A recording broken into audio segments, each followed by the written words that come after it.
Hello, and welcome to My Short Scary Stories, Episode 4 The Neckbeard. I couldn't contain my excitement.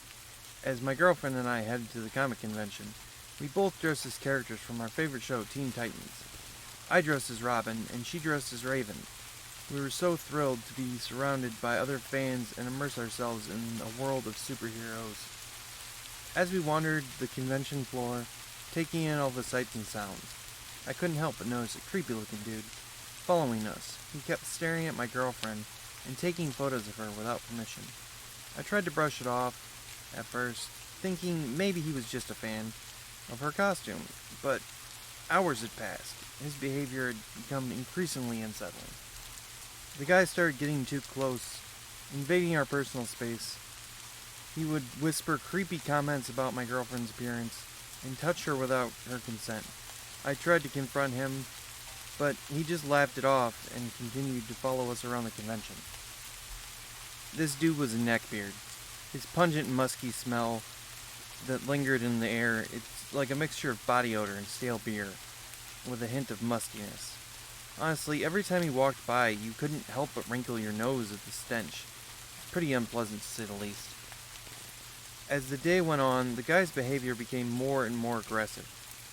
He would corner us in crowded areas, making it difficult for us to escape.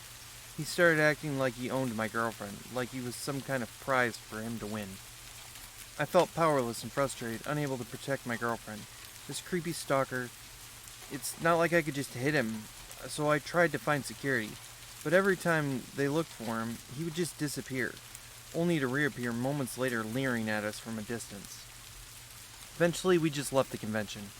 We made our way back to the parking lot, but as we got close to our car, the guy appeared once again, blocking our path. He smirked at us like he knew he had us trapped. The guy pulled out a box cutter and laughed, so I knew I had to get my girlfriend out of there.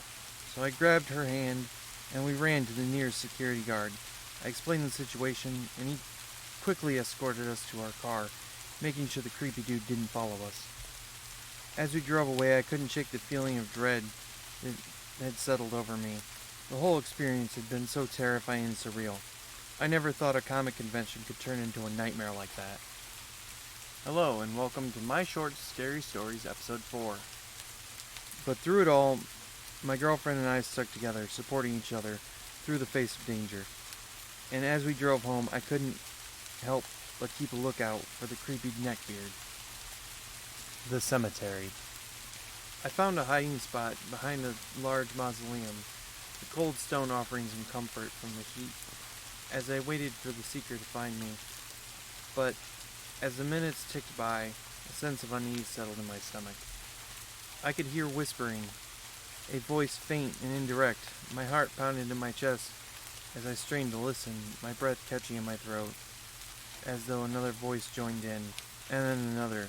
The voices seemed to be coming from all around me, surrounding me in a cacophony of sound. I felt a surge of fear wash over me.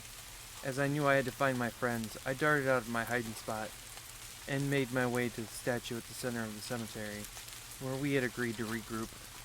But the voices persisted, growing louder, more insistent. We heard them almost yell, "Run!" We knew we had to get out. We had to escape the haunted cemetery that seemed to be alive with unseen spirits. We ran as fast as we could, our footsteps pounding on the gravel path. As we fled the graveyard, the shadows seemed to be moving and shifting, reaching out like they were trying to grab us. When we finally reached the safety of our friend's house, we realized that we had all been scratched and cut deep, like claw marks gouging into our skin. They had been made by what looked like fingernails. We were terrified, and we all knew that we had encountered something beyond our understanding in that graveyard. The voices in the shadows haunted us in our dreams, reminding us of the darkness lurking in the night. From that night on, we never talked about our ill-fated game of hide-and-seek, and we never went back to that graveyard.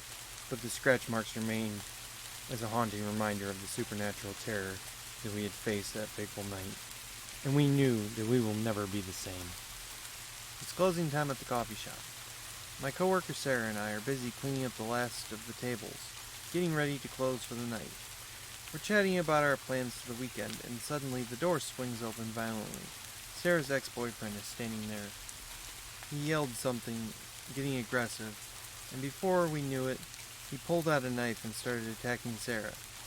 I tried to intervene and ended up getting slashed on my arm in the process. The pain is excruciating, but all I can think about is getting us out of this dangerous situation. Sarah is bleeding badly. I know I need to get help fast. I grab her and lead her towards the back of the shop, where the walk-in cooler is located. As we make our way there, I hear her gasping for breath, her strength fading with each passing moment. I push the door open to the cooler and usher Sarah inside, quickly locking it behind us. I hear her sobs and clutching her wounds.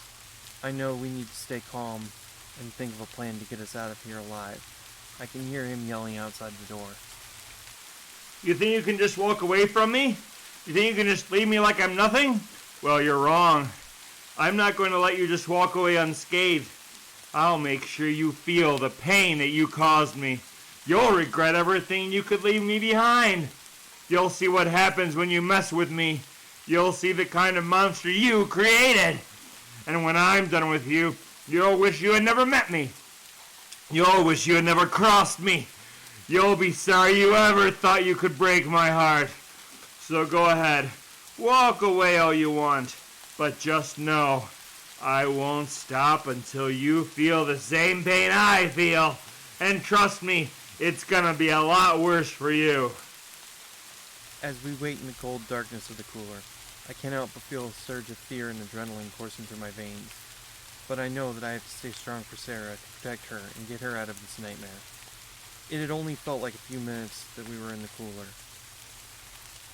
Then suddenly I heard footsteps approaching the door. I could hear the sounds of keys or something jingling. I held my breath, hoping it was the police come to save us. The door swung open, and I seen the flashing lights of a police car outside and the flashlight of a police officer. He announced himself. Relief washed over me as the officer came rushing in to check on us. They had apprehended Sarah's ex, and a few minutes later, I saw Sarah being taken out on a stretcher, her face pale and her eyes closed. I hoped she was going to be okay, but the image of her laying there, bleeding and hurt, will haunt me for a very long time. As we were taken to the hospital to get treated for our wounds, I couldn't help but feel grateful to be alive. This next video features a friend of mine. His YouTube channel is Chad and Drabbits. I hope you enjoy it. I had been casing out the house for weeks, waiting for the perfect opportunity to strike. I couldn't resist the allure of the expensive jewelry, electronics, and cash that I knew was inside.